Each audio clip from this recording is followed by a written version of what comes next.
I did bring a firearm to an airport. Now you may be asking yourself, how the fuck do you accidentally bring a firearm anywhere, let alone an airport? And to you, I say, get off your high horse. All right, your mom's a whore. All right, this is where we get serious. We're gonna start at the beginning here. All right. Basically, what I did was, is I started drinking alcohol. Now I know what you're thinking. This man is talking about not knowing where his firearm is and drinking in the same story. He is an irresponsible gun owner. Basically, what had happened was I was Twitch streaming, and when I Twitch stream, I tend to drink. So I'm I'm drinking through the night. I know I have a flight at like 7 a.m. the next morning. I'm thinking to myself, it's not that big of a deal.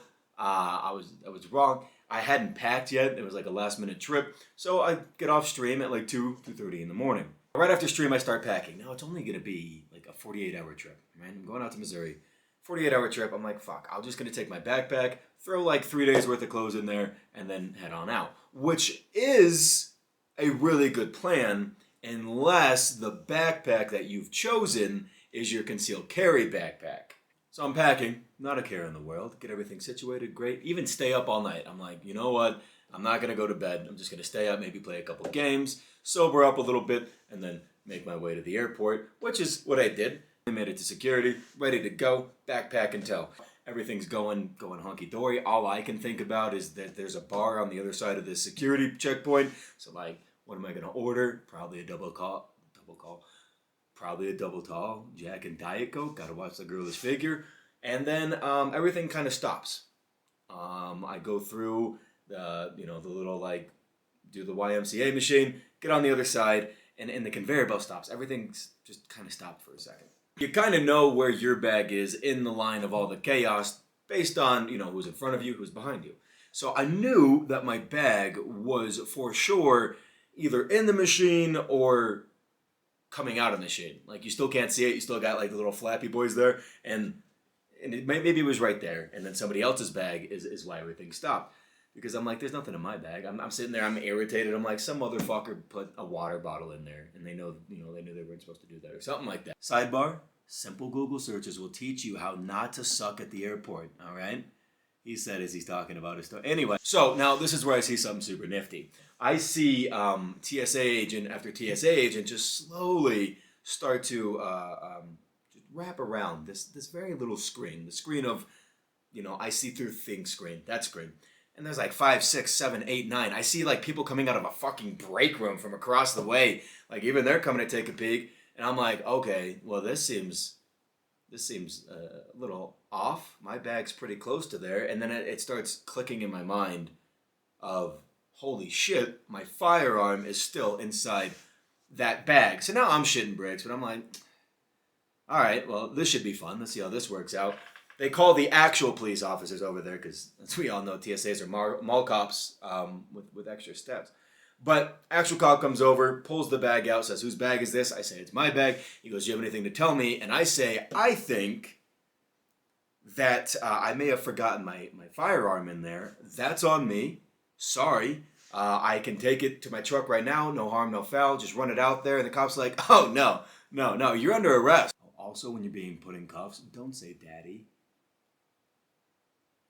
No reason. Anyway, we go into the world's smallest room, and there's like fucking 7 people in there, and then 2 more cops show up, actual cops, show up, and they're like guarding the door behind me, and then they pick up my bag, and they're like, okay, where's the firearm? And I was like, oh, so there's like a secret compartment in that backpack that houses the gun, because it's a concealed carry backpack, and then the cops looking at me like there's a secret compartment where you would like try to hide stuff. And I was like, yeah, that's kind of what that is, but again, it's a concealed carry backpack, so I showed them where it was. At this point, I think these motherfuckers actually think that I'm trying to commit a felony. He opens it up, and he finally finds, he goes, okay, where is it? And I'm like, it's right in there. Just like stick your hand in, you'll feel the bottom of the gun. So as you stick your hand in, basically your hand just naturally kind of goes to that position. So he has it, right? So he has it. Just so you guys know. Pulls it out, and now here's the fun part. As it comes out of the holster, this motherfucker's finger just like slips. Just right onto the trigger. Now, when I see this, keep in mind the mag is still in at this moment, and it's just his finger's just completely resting on it to the point to where as he comes out, he's basically like, I don't know, he's aiming at some drywall that he's about to make disappear, And I say, sir, the gun's loaded. And he goes, oh, yeah. He kind of fumbles it for a second, which that's fun. And he drops the mag. So after he drops the mag, I'm like, okay. And then his finger goes back on the trigger, and I said, bro, there's one in the chamber, my boy. He's like, oh, yeah, we're there, and now we're safe. And it's like, I hate everything that just happened. I'm the scary one here. You're handling a firearm like that? You fucking showed. Anyway, so that happens. They unload it, and they're like, okay, sure enough, it's a gun with ammo. And then they look at the ammo. There was hollow points in there, and it's like, oh, what kind of ammo is this? I was like, well, it's a hollow point. And it's like, doesn't that make it more deadly? It's like, yeah, that's the point. I'm not doing a whole lot for American gun owners, am I? They bring me to they have like this little office that is for the popo. It looks like they got a little jail in there. It's quite cute, actually. And they sit me down. They take the handcuffs off. I mean, obviously, they don't see me as a threat. But they were explaining to me if they thought that I was intentionally trying to bring the gun, that would have been like a felony and it would have been really bad. But instead, they obviously know I'm just a jackass, so they just run a background check, and it comes back clean, obviously. Well, for the most part. And the guy comes up to me, he's like, hey, listen, the gun's going into evidence. Here's, a ticket basically, or a summons. I have to go to court. But you're good to go. Grab your bag, run to your plane. I think they were boarding in like 5 or 10 minutes. And I was like, are you serious? Like, I can still get on my plane today? And he's like, yeah, fucking go. Stop talking to me. And I was like, okay, thank you. And I scurried off and I made my plane, which was super cool because I didn't think that was gonna happen. But had a great time with the boys, and I came home. And I had to obviously go to the court date, and the court date went pretty basic. I mean, even the judge was like, did you mean to do it? And I was like, no. The judge was like, were you stupid? Like, yeah. It was okay, but we're putting you on a 1-year probation. Don't mess up. After the year, you'll get your firearm back. Yada, yada, yada. I was good for that year, actually. And it turned out I didn't get the call that I could go pick this bad boy up until 18 months. Give or take 18 months later. Which is why I am telling you guys the story now, because I just picked it up yesterday. For those of you who are wondering, the gun has come back in fantastic shape. Honestly, I think they cocked the gun back, put it in the little box, the little evidence box, and it's just been sitting there the whole time. In the spring, after all that time being under tension, it's looking fine. These 2-stage springs are doing what they're supposed to. So shout out for not fucking up my gun. But other than that, it's been fun. No harm, no foul.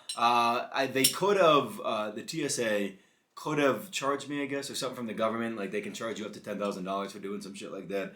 I didn't have that happen to me, luckily.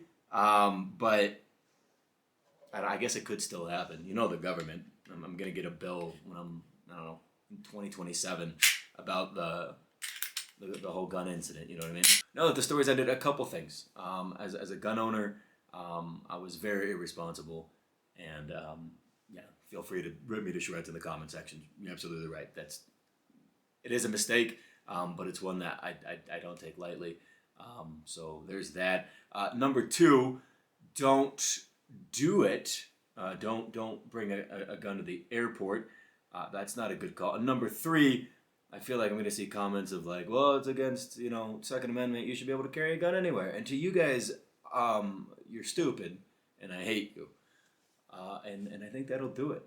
I think that'll do it. So remember, I don't know how to end things. I don't do this long form YouTube stuff. But remember, you're not allowed to quit. I appreciate you guys for hanging out with me. The 100K. By the time this video goes out, I might already be at 100K. I'm very close already. So I got thanks for that, I suppose. Yeah, I think that about does it. So, as always, go fuck yourselves. And enjoy the rest of your day, alright? Be good. Okay, bye.